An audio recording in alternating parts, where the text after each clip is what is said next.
YS Vivekananda Reddy గారి హత్య case విచారణ ఓ కీలక దశకైతే చేరుకుంది. విచారణ కీలక దశకు చేరుకుంది అనే కంటే సిబిఐ మాటల్లో చెప్పాలి అంటే విచారణ ముగిసిపోయింది.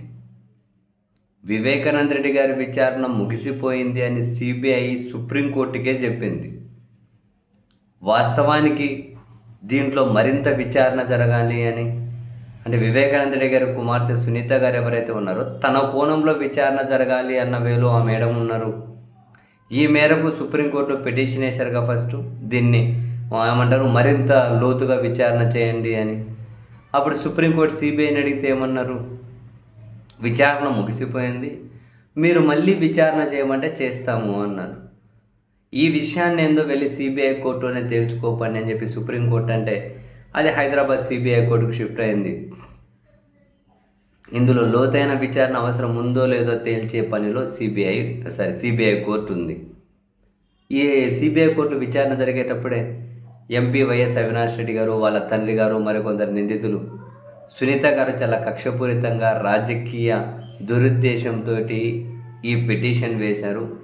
విచారణ ముగిసిపోయిందని చెప్పి సిబిఐ చెబుతూ ఉన్నారు. కానీ వీళ్ళు రాజకీయ కక్ష సాధించేకి మళ్ళీ విచారణ కావాలంటున్నారు. కాబట్టి వాళ్ళు వేసిన పిటిషన్ని కొట్టివేయండి అని చెప్పి వాళ్ళు పిటిషన్లు వేశారు. సో ఇటు సునీత గారు వేసిన పిటిషన్, వాళ్ళు వేసిన పిటిషన్ మీద వరుసగా విచారణ జరుగుతోంది. అది ఈరోజు తుది దశకు వచ్చింది. అంటే నిన్న విచారణ జరిగింది.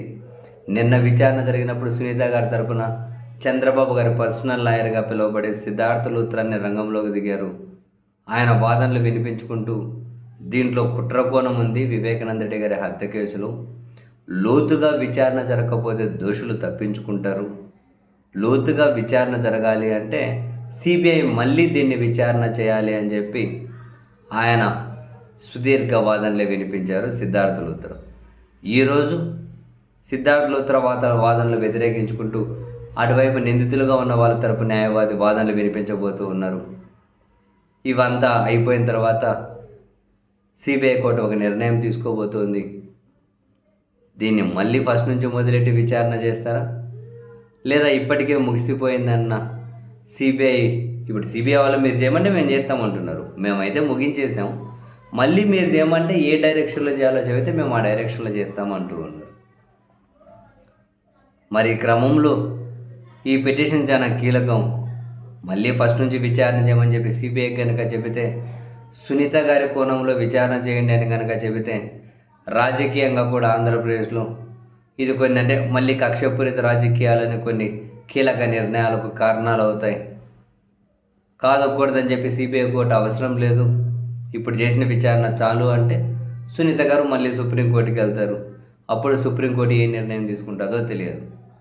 లేదు మళ్ళీ ఫస్ట్ నుంచి విచారణ చేయండి అని చెప్పి వీళ్ళు తీర్పిస్తే నిందితుల వైపు వాళ్ళు సుప్రీంకోర్టుకి వెళ్తారు. అప్పుడేం నిర్ణయం తీసుకుంటారో తెలియదు.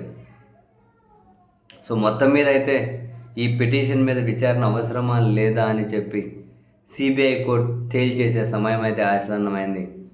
ఈరోజు రేపు ఏ సెకండ్ అయినా ఈ పిటిషన్ మీద నిర్ణయం తీసుకోవచ్చు.